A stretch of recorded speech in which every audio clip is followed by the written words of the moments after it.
Hi hello నమస్తే welcome to Vinisha kitchen. నేను మీ వినీషా. ఈరోజు మనం అందరికీ చాలా చాలా ఇష్టమైన బటర్ నాన్ చేసుకుంటున్నామండి. ఈ బటర్ నాన్ చేసుకోవడానికి చాలా ఈజీ అండి. ఇవి రెస్టారెంట్లో కంటే కూడా మనం చేసుకుంటే చాలా టేస్టీగా ఉంటాయండి. ఈ వీడియోని స్కిప్ చేయకుండా చూస్తే మీరు కూడా ఇంతే పర్ఫెక్ట్గా చేసేయగలరు. ఇప్పుడు ఇవి ఎలా చేసుకోవాలో చూసేద్దాం. ఒక బౌల్లో 2 కప్పుల మైదా పిండిని తీసుకోవాలండి. 2 కప్పుల మైదాకి నాకైతే 5 నాన్స్ అయ్యాయండి. ఇందులోకి 1/2 స్పూన్ బేకింగ్ పౌడర్, కొంచెమంతా బేకింగ్ సోడా, తగినంత ఉప్పు, 1 స్పూన్ వరకు పంచదారని తీసుకుందామండి. దీన్ని బాగా విస్కర్తో కలుపుకున్నాక ఇందులోకి మనం 1 కప్పు వరకు పెరుగుని తీసుకుందామండి. నేను కమ్మటి పెరుగు వేసుకుంటున్నానండి. దీన్ని కూడా మనం బాగా మిక్స్ చేసుకుందాం.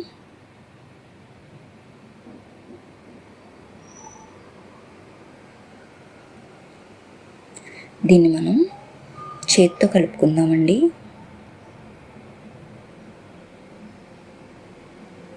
ఇందులోకి వాటర్ చాలా తక్కువ పడతాయండి.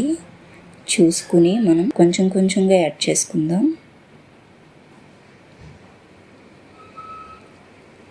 ఎక్కువ వాటర్ వేసుకోకండి, పలచబడిపోతుంది.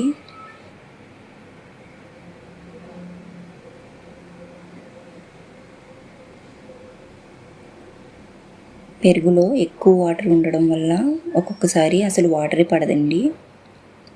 ఇందులో కొంచెం మనం ఆయిల్ తీసుకుందాం. ఈ ఆయిల్ తీసుకోవడం వల్ల మన చేతికి పిండి అంటుకోకుండా కలుపుకోవడానికి ఈజీగా ఉంటుందండి. దీన్ని బాగా కలుపుకుంటూ మసాజ్ చేసుకుందామండి. పిండి ఎంత బాగా కలిస్తే మనకి అంతలా పొంగుతుందండి. చూడండి, మనకి పిండి సాఫ్ట్గా ఉండాలండి. దీనిపైన మనం ఒకసారి ఇలా నొక్కి చూస్తే పిండి మళ్ళీ వెనక్కి తిరిగి రావాలండి. ఇది డ్రై అవ్వకుండా కొంచెం ఆయిల్ని పైన అప్లై చేసుకుందాం.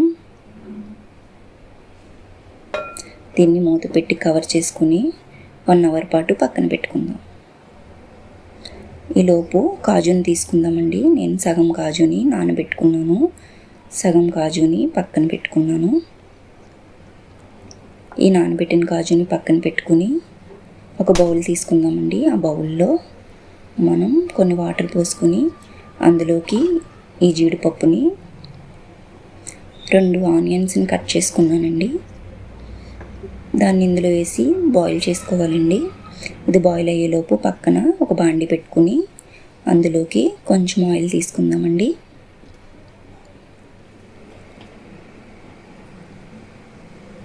ఈ ఆయిల్ వేడెక్కాక మనం నానబెట్టి పెట్టుకున్న కాజుని వేపుకుందామండి.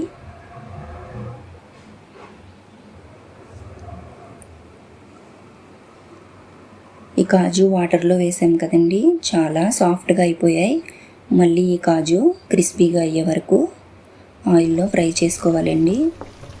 ఇలా నానబెట్టడం వల్ల కాజు కొంచెం పెద్దగా కూడా కనిపిస్తుంది, టేస్ట్ కూడా చాలా బాగుంటుందండి. కాజుని ఇప్పుడు సిమ్లో పెట్టుకుని వేపుకోవాలండి.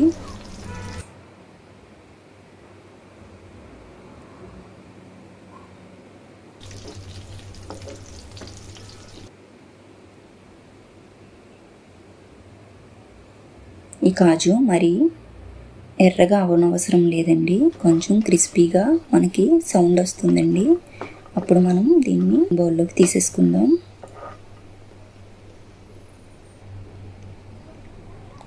అదే ఆయిల్లో 1 స్పూన్ జీలకర్ర, 1 స్పూన్ వరకు చాప్ చేసుకున్న గార్లిక్ని వేసుకుని బాగా వేపుకుందామండి.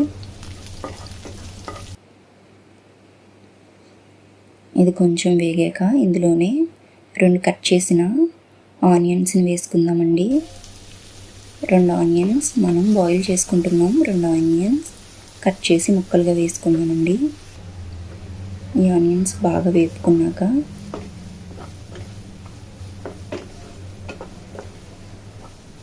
ఇందులోకే మనం ఒక పచ్చిమిర్చిని కూడా చిన్న చిన్న ముక్కలుగా కట్ చేసి వేసుకుందామండి.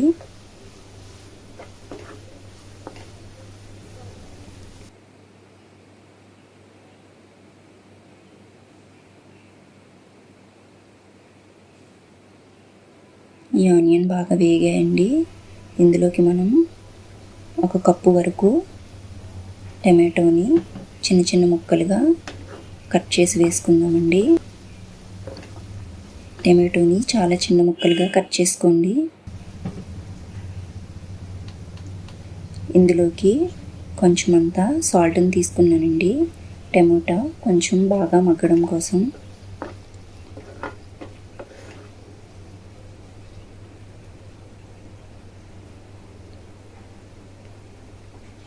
ఇందులోనే కొంచెం అంత పసుపుని, 1 స్పూన్ వరకు కారాన్ని,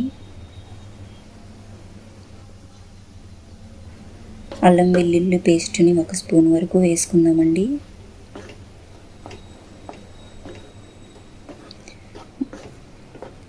దీన్ని బాగా కలుపుకొని దీనిపై మూతను పెట్టుకుని ఒక 5 మినిట్స్ ఉడకనిద్దామండి.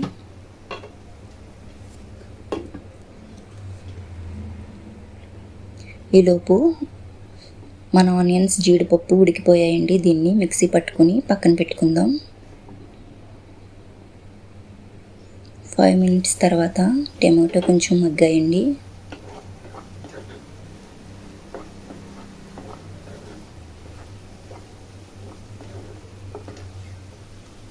టమాటో ఇంకొంచెం మగ్గాలండి. మళ్ళీ మూత పెట్టుకుని కవర్ చేసుకుందాం. చూడండి, మన టమాటో చాలా బాగా మగ్గిపోయాయి. ఆయిల్ అంతా పైకి వచ్చింది.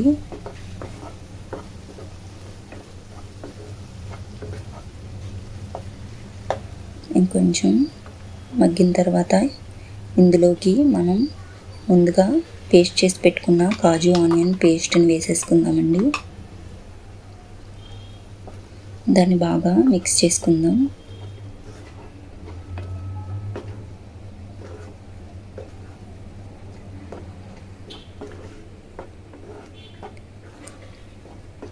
ఇది మిక్స్ చేసుకున్నాక ఇందులోకి గ్రేవీకి సరిపడ్డ వాటర్ని యాడ్ చేసుకుందామండి.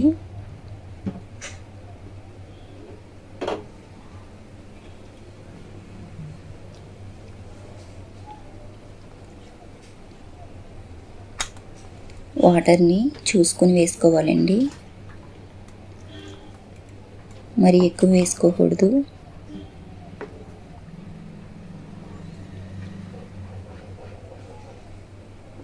మనం వాటర్ వేసుకున్నాక ఇందులోకి కొంచెం అంత ఉప్పుని, మరి కొంచెం అంత కారాన్ని, 1 స్పూన్ వరకు ధనియా పౌడర్ని, 1/2 స్పూన్ వరకు జీలకర్ర పొడిని, 1/2 స్పూన్ గరం మసాలాని, కొంచెం అంత కొత్తిమీర ఆకుని, 1 స్పూన్ వరకు బటర్ని వేసుకుని బాగా మిక్స్ చేసుకుందామండి.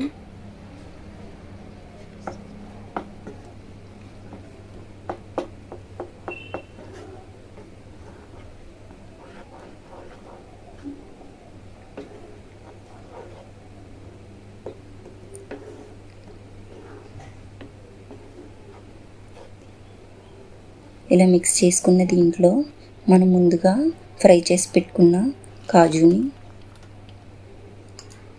కొంచెం అంత కస్తూరి మేతిని చేత్తో ఇలా నలుపుకొని క్రష్ చేసుకొని వేసుకోవాలండి. ఈ కస్తూరి మేతి వేయడం వల్ల ఈ కర్రీకి చాలా టేస్ట్ వస్తుందండి. ఈ కస్తూరి మేతి ప్రతి కిరాణా కొట్లో దొరుకుతుందండి. దీనిపై మూత పెట్టుకుని కవర్ చేసుకుందాం. 5 మినిట్స్ తర్వాత చూడండి, వాటర్ ఇంకా ఉంది. మనకి వాటర్ అంతా ఇంకిపోయే వరకు ఉడికించుకోవాలండి.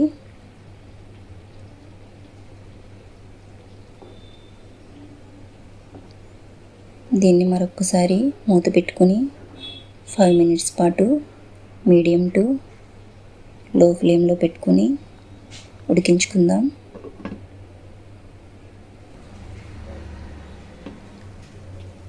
ఆయిల్ అంతా పైకి వచ్చిందండి,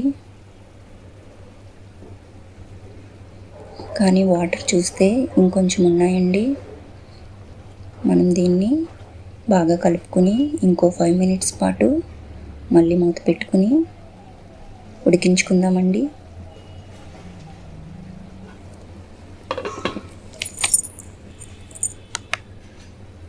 చూడండి, మన కర్రీ వాటర్ అంతా అయిపోయి రెడీ అయిపోతుందండి. ఇందులో ఇప్పుడు ఎవరి దగ్గరైనా ఉంటే ఫ్రెష్ క్రీమ్ కూడా వేసుకోవచ్చండి. నేనైతే వేయలేదు. అంతేనండి, రెడీ అయిపోయింది. దీన్ని పక్కన పెట్టుకుందాం. ముందుగా కలిపి పెట్టుకున్న పిండిని ఒకసారి చూద్దామండి. చూడండి, పిండి చాలా సాఫ్ట్ అయిపోయింది.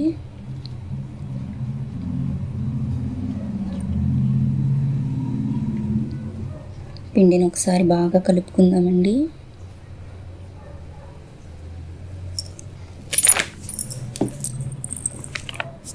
ఇలా పిండిని చేతుల్లోకి తీసుకుని కిందకి ఇలా అనాలండి. నేను చూపించే విధంగా వేళ్ళ మధ్యతో ఇలా తీసుకుంటే మనకి ప్రతిదీ సమానంగా వస్తుందండి. ఇలా ఉండ చేసుకుని ఒక ప్లేట్లో పెట్టేసుకుందామండి.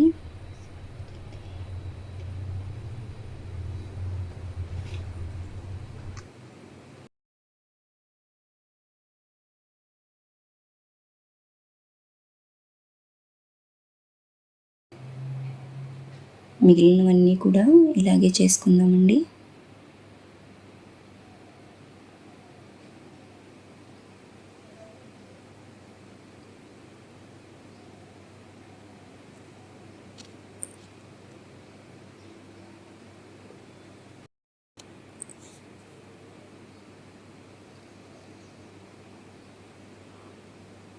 చూడండి, నాకైతే 5 వచ్చాయండి. నేను కొంచెం పెద్దవి చేసుకున్నానండి. మనం కొంచెం పిండి చల్లుకుని మిగిలిన 4 ఇందులో పెట్టేసుకుందామండి. ఇవి పక్కన పెట్టేసుకుని మనం ఒకటి ప్రిపేర్ చేసేసుకుందాం. కొంచెం పిండిని ఇలా చల్లుకుని దీనిపైన చపాతీ కర్రతో ఒత్తుకుందామండి.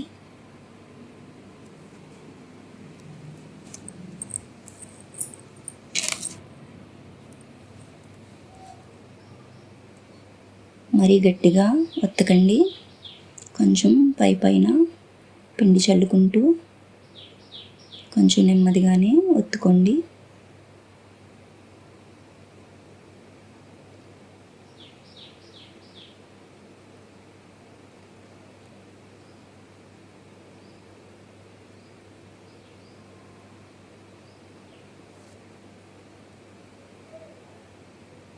చూడండి, ఈ మాత్రం దలసరిగా ఉంటే సరిపోతుందండి. దీనిపైన మనం కొంచెం వాటర్ని తీసుకుని అప్లై చేసుకోవాలండి. ఇలా వాటర్ అప్లై చేయడం వల్ల మనం ప్యాన్ పైన వేసేటప్పుడు అది ప్యాన్కి అంటుకుని ఉండిపోతుందండి. మనం ప్యాన్ని వెనక్కి తిప్పుతాం కదా, అప్పుడు స్టవ్ మీద పడకుండా ఈ వాటర్ మనకి హెల్ప్ చేస్తుంది. ఈ వాటర్ ఉన్న వైపు మనం ప్యాన్ని పక్కన వేడి చేసుకున్నాం కదండి, దాని మీద తిప్పుకోవాలి. నాకు చిన్న క్లిప్ మిస్ అయిందండి ప్యాన్ మీద వేసేది. నెక్స్ట్ చేసేటప్పుడు ఆ క్లిప్ నేను మీకు చూపిస్తాను. చూడండి, ఇలా బబుల్స్ రావాలి. అప్పుడు మన బటర్ నాన్ పర్ఫెక్ట్గా కుక్ అయినట్టు. ఇప్పుడు ఈ ప్యాన్ని మనం డైరెక్ట్గా స్టవ్ పైకి తిప్పేసుకోవాలండి. మనం హై ఫ్లేమ్ పెట్టుకుని కింద నుంచి చూసుకుంటూ దీన్ని కాల్చుకోవాలండి. చూడండి, బటర్ నాన్ పర్ఫెక్ట్గా కాలిపోయిందండి. దీన్ని మనం సర్వింగ్ ప్లేట్లోకి తీసుకుందాం.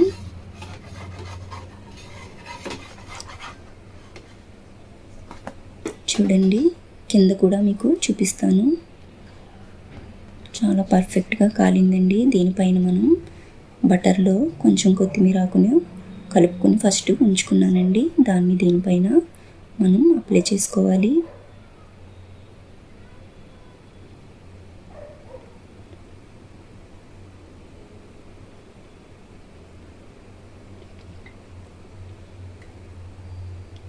అంతేనండి, మన బటర్ నాన్ చూడండి ఎంత తొందరగా రెడీ అయిపోయిందో. చూడ్డానికి కూడా చాలా బాగుంది.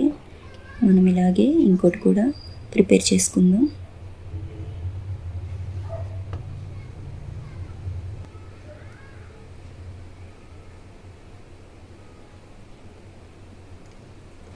మళ్ళీ సేమ్ అలాగే వాటర్ని అప్లై చేసుకుందామండి.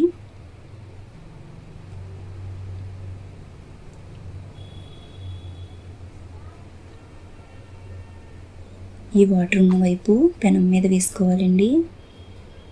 ఒకసారి వేసింది మళ్ళీ వెనక్కి రాదండి. మనం ముందుగానే సరిగ్గా చూసుకుని వేసుకోవాలి. చూడండి, రెండో బటర్ నాన్ కూడా రెడీ అయిపోయింది. దీన్ని కూడా మనం సర్వింగ్ ప్లేట్లోకి తీసుకుని చూడండి, వెనక్కి కూడా బాగా కాలింది. దీనిపైన బటర్ని అప్లై చేసేసుకుందాం.